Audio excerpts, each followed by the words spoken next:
So we've talked a lot about the battlefield. We haven't talked as much about the economy, although every few weeks or so I'll show you something about the economy, or I'll show you like here's like all the things that have gone wrong in the Russian economy over the last month. What I'm about to show you is just the last week. In fact, it's less than a week, day over day. And the question is, which cracks first, the battlefield, the front lines, and that's what Putin is counting on, or the Russian economy, which is if there's not a forced peace, what I would be counting on. Okay, let's look at this. Russia claims fighting for 3 or 5 or 10 more years are bravado, says Commander-in-Chief Alexander Syrskyi. I think that's right. I don't think that they can sustain it, not because they don't have the flesh to throw into the front lines, into the meat grinder, but because the economy is going to get in the way of those ambitions. Okay, here's the Institute for the Study of War. This just came out today. Yesterday. What is it? The 19th. Just came out yesterday. Russian budgetary constraints are forcing Russia to employ alternative mechanisms to fund enlistment bonus payments and recruit soldiers for its war in Ukraine. Like, they're in bad shape. Russian officials are increasingly attempting to circumvent budgetary shortcomings by informally recruiting conscripts, offering additional payments to foreigners, and shifting the financial burden by tapping the budgets of Russia's federal subjects, the regions. It's like the states or the provinces using their money as opposed to federal money rather than the direct budget of the federal government. Russia's infinite. They think it's infinite. They've acted like it is, but it's not. Russia's finite national wealth is unable to sustain long-term recruitment efforts indefinitely without cutting into other governmental programs. Increased financial challenges will likely degrade Russia's overall force generation apparatus. Western sanctions targeting Russian oil revenues will likely exacerbate greater economic challenges. Now, I just talked about the oil revenues here in this video. Yesterday, this Russia's war economy, $15 billion, and that was before all the attacks that happened in August. Like that, it's been bad for Russia's war economy. Okay, let's look at this. Kazakhstan, this was August 14th. We're starting at the 14th. We'll go to the 14th, 15th, 16th, 17th, 18th, 19th. Okay, Kazakhstan has surpassed Russia in GDP per capita for the first time, pushing it into 5th place in the post-Soviet space. So it's another breakthrough for Putin. Like, things just keep getting worse. So GDP is gross domestic product, and then if you divide it by the number of people that you have, that's GDP per capita. It's a good index of how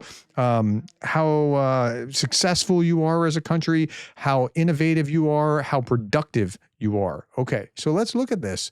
Now, remember when Maria Zakharova posted this? July 21st marked 85 years since the establishment of the Latvian, Lithuanian, and Estonian SSR, against their will, by the way. Despite the significant advantage of large-scale Soviet investments and subsidies, these nations have been reduced to Europe's economic periphery today. They might be economic periphery of Europe, and they're not. But let's say that they were. They're still ahead. Estonia, Latvia, and Lithuania, GDP per capita, are still ahead of Russia. And Russia and Kazakhstan just flipped. So they're still ahead of, so Russia just dropped down a notch in the post-Soviet space for looking at GDP per capita. So, might want that aged like old milk. Okay. Things are rough in Russia when they can't even afford alcohol. Yeah, this was August 15th. Alcohol sales in Russia fell by 12.1% in 7 months. And mostly, like the less alcohol content kind of things, but even vodka decreased by 4.2%. So that's bad times because, they didn't just go, and start drinking tea. So yeah, the economy's rough in Russia. Okay, more emergency measures from the Russian government to calm the public as the fuel crisis deepens. So fuel is going to be a big issue here within there. The Ministry of Energy is working on additional fuel supplies to the market to stabilize prices. What's going on? Well, despite high consumption season, the Russian market for petroleum products of all types and brands is fully supplied. Since the beginning of the year, production and shipments of gasoline to the domestic market have consistently exceeded the figures for the same period last year. The necessary level of reserves has been formed, which are used when necessary. You know how they did that? I'll tell you a little secret. They did that because they banned exporting gasoline anywhere else. They have to keep it inside Russia because they're kind of running out because they're not able to refine enough. Okay, so Bloomberg confirms that Russia is now forced to export raw fuel oil instead of refined fuel products. Why? All these refineries keep getting hit. Again, that video I just did yesterday was showing you and I talked about this before, 22% of oil capacity has been attacked. Not necessarily all of it's destroyed, but it keeps getting worse and worse and worse for the Russians. And the fuel oil trades at only a small premium to crude oil rather than the high price of refined products. So if you can refine it significantly to gas and diesel and even other petroleum products, that's going to be much more lucrative than just crude. Okay.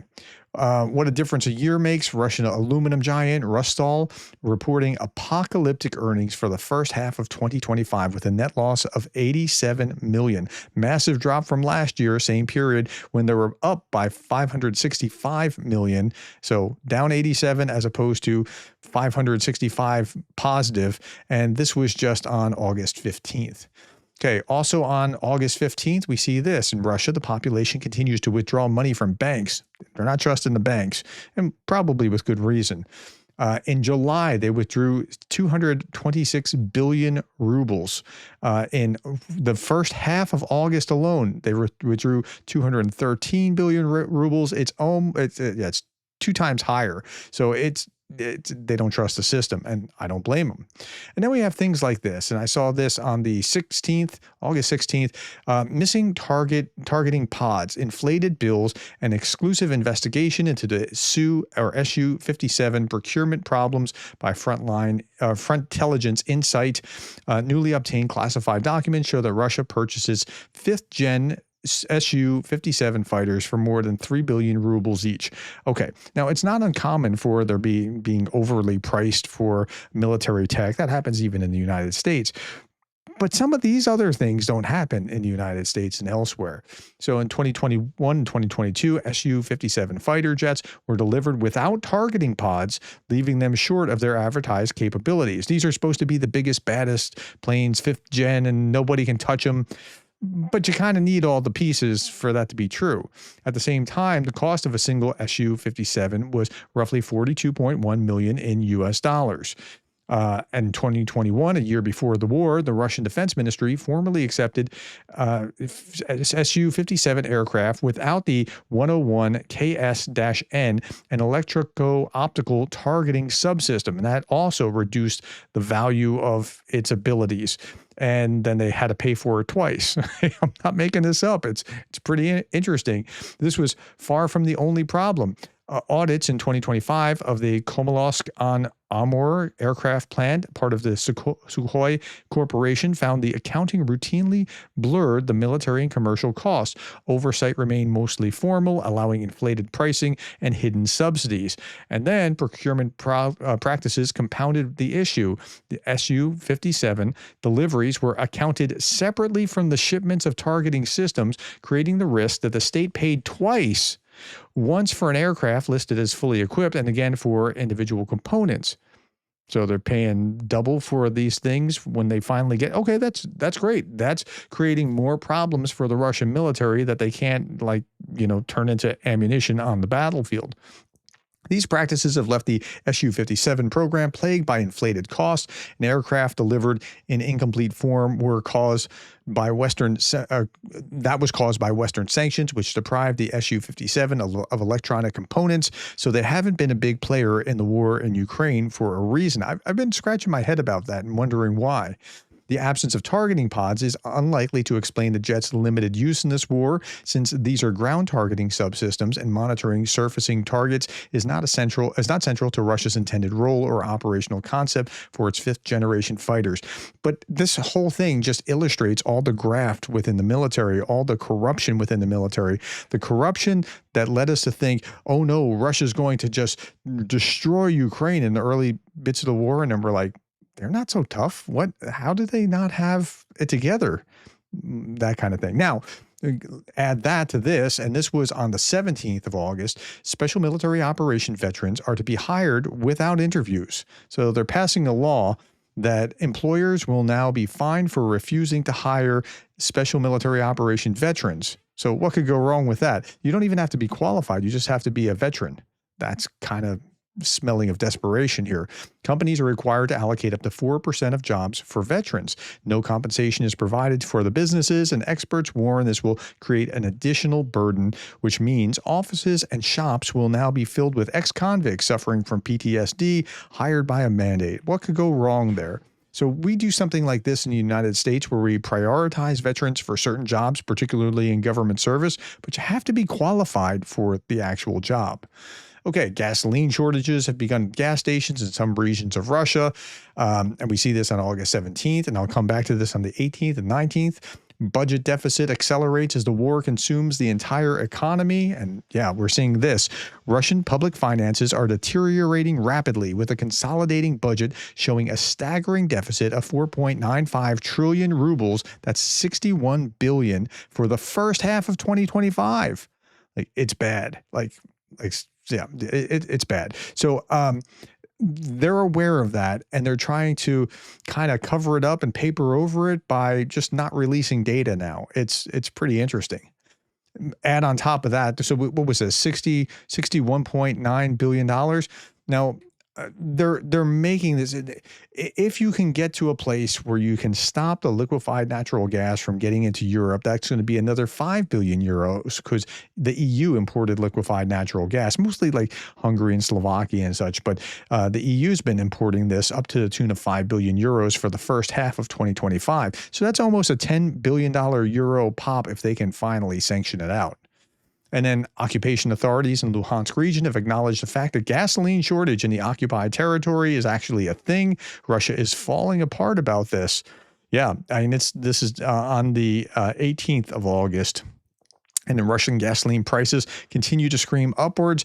Now, to the tune that it costs 15% of your monthly salary to fill the car, as opposed to in the United States where it's a little less than 1% to fill your gas can. And again, it varies depending on who you are and how much money you have and what you do, but that's not good for the economy. Primorsky Krai of Russia was hit by a gasoline crisis. Gasoline prices at some gas stations have soared by 10 to 20%. And why? Well, of course, there's tourists. That could be a thing. Reduction in fuel supplies from the Far East. Okay. But the collapse of the railways, you know how Ukraine's been going after that, and you know how it's been falling apart over the last year because they don't have the workers and they aren't keeping it up like they should be. Yeah, that's all contributing to it. All right, so that's pretty much it. I mean, this is just 1 week's worth of stuff. So which will crack first, the battlefield or the economy? And I've been saying for a long time, I think the economy or some kind of political thing is going to be the end. That is, unless we see a premature, forced capitulation by powers that be, pushing these two together to make a quick peace that shouldn't be. All right, my friends, tell me what you thought about what you heard here. I'm very interested to know. Thank you for your time, the likes, the shares, and the subscribes. And thank you for being the kind of person that cares about Ukraine.